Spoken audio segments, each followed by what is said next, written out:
Welcome to the News Hour. We begin in West Jerusalem, where tens of thousands of Israeli protesters are demonstrating outside Parliament. They're angry about a number of judicial changes being proposed by the far-right government. It includes measures that many say will lessen the court's powers. The Knesset is debating one item in the proposed changes on Sunday and is expected to vote on it by Monday. If approved, the Supreme Court will no longer be able to reject political decisions made by the government. The plans to change Israel's legal system have angered many and led to nationwide protests for many months. Critics say the bill is a threat to democracy. And a rival rally in support of the government is taking place in Tel Aviv. Thousands have turned out there to encourage the government's plans. Many are supporters of the right-wing coalition. Well, Laura Khan is live from West Jerusalem. And Laura, two different pictures of what's been going on there. Talk us through what's been happening in West Jerusalem. Two very different pictures indeed. Now, I'm currently standing outside the Knesset. I just want to show you the blue building behind me. That's where the debate has been going on around this reasonableness standard bill. Now, just behind me, you can see there's security forces. They've tightened security around the Knesset.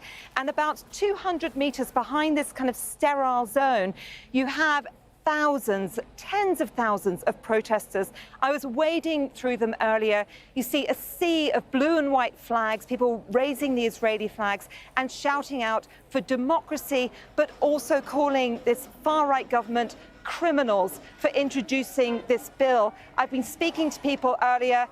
They are incredibly angry on this side. However, just a few hours ago, just at the Western Wall inside the old city of occupied East Jerusalem, you saw people from both sides praying together and then debating the bill. And we've also seen thousands of people at a protest in Tel Aviv in support of the bill. So it just goes to show how polarized it is. But we're certainly seeing more people coming out in their tens of thousands, vehemently opposed to a bill that they say will take away their democracy.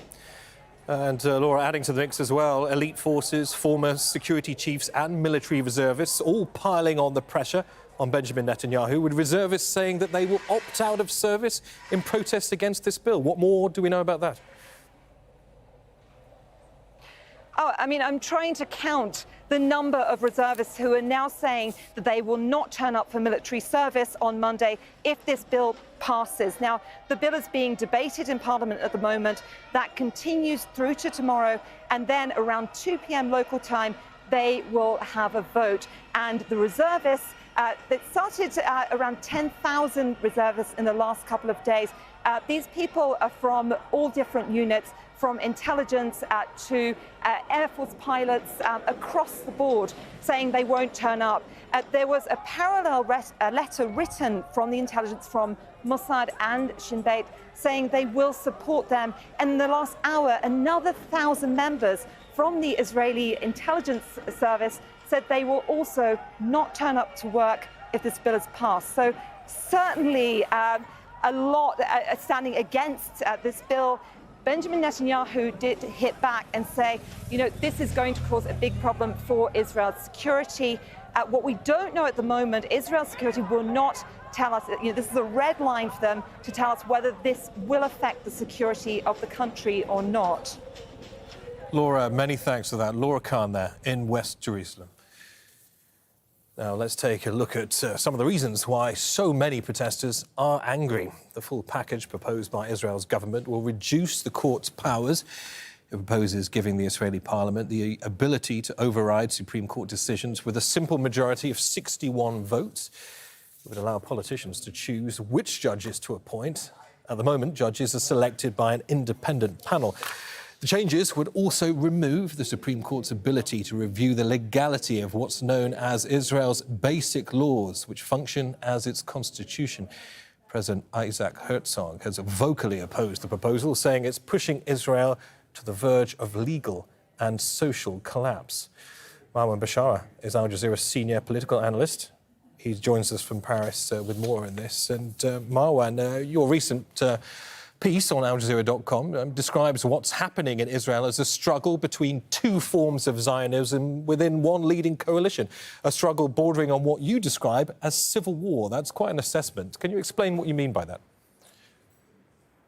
Actually, the term civil war has been used by countless Israelis and some of their own supporters in the United States. I only pose it as a question because I think there is a civil strife, a civil conflict going on in Israel.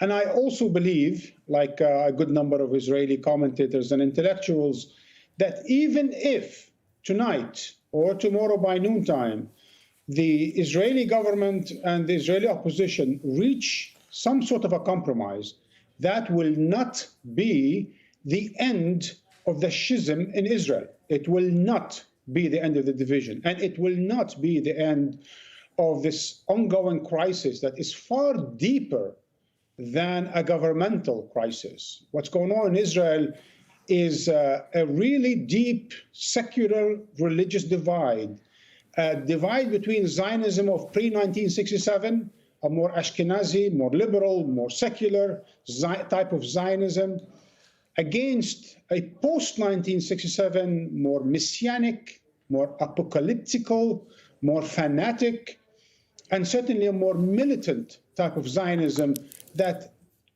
insists on taking control of all of historic Palestine, or what they call the land of Israel. And this schism is really now taking place within Israel itself, where the militants and the fanatics want to change the laws in Israel, wants to overcome and marginalize the Supreme Court, and when they want to impose their own autocracy, religious autocracy in Israel. And Marwan, where does this leave Benjamin Netanyahu himself? I mean, in the past, he's shown himself to be a pragmatic leader, prepared to cozy up with any political party that's going to make sure that he remains in power. But he now appears torn between battling the country and facing off against members of his own coalition. It is true. It is also true that this entire crisis on the governmental level is of his own making. Netanyahu, just to remind our viewers around the world, has been indicted on 3 various corruption charges. He's really basically considered widely in Israel and beyond as a liar, as a deceiver, as corrupt. And in so many ways, he continues to win elections as a head of a tribe of sort, because of his populism, because of his lies and deception, that it's almost known to everyone. There's a certain comparison to be made with the United States and former President Trump, but that's not the time for it now. Anyway, all to say that this is part of his own making. And the reason why there are so many opposition parties that will not sit in government with him, the reason he finds himself cornered by 5 other religious, ultra-Orthodox, ultra-Zionist religious parties, is because none of the others who served with him in government before trust him no more, because he lied to all of them. Again, to remind our viewers, the head of some of these parties have served with Netanyahu either as heads of his bureaus or as partners in government, but none of them trust him anymore, not only because he's been indicted on corruption, but because none of them trust serving with him because he continuously lied to them. Anyway, all to say, this is Netanyahu's power grab. He is trying to marginalize the Supreme Court. He's trying to marginalize the judiciary so that he could rule without any limits on his terms, without any limits on the fact that he could be indicted and judged and yet continue to serve, just like his to-be minister, Mr. Aryeh Deri, the head of another tribe called Shas, the Sephardic religious Jewish party, who's been indicted and judged and imprisoned on charges of tax evasion, but wants to become Minister of Finance under Netanyahu. Imagine the paradox. These are the sort of things that are happening. So it is not just fanaticism, it's also corruption that's going on, and Netanyahu insists on this sort of a corruption/fanaticism to continue unabated in Israel. Right, and Marwan, lastly and briefly, I mean, given the amount of pressure on Netanyahu at the moment. Hundreds of thousands of people on the streets of Tel Aviv and West Jerusalem. Members of the military saying that they won't turn up for service. Is it possible that this law could be watered down? Not necessarily U-turned, but watered down at least? Yes. And I'll tell you why briefly. Because there are two objectives of this new laws that they want to pass. One is to make sure that they continue to serve in government and that the Supreme Court and no other judiciary and no other official in government or outside it will be able to stop them from serving as elected members, regardless of their record. The other pillar has to do with how they want to transform Israel from some sort of an illiberal democracy to a total autocracy of sort. That's a more long-term project. They could wait for that. But for the time being, as long as they can get the compromise where they can continue to serve without the Supreme Court stepping on their rights to serve, if you will, as elected officials, then I think they could reach a compromise. But that compromise will not be the end of the story. Marwan, many thanks for that. Marwan Bashar, Al Jazeera senior political analyst.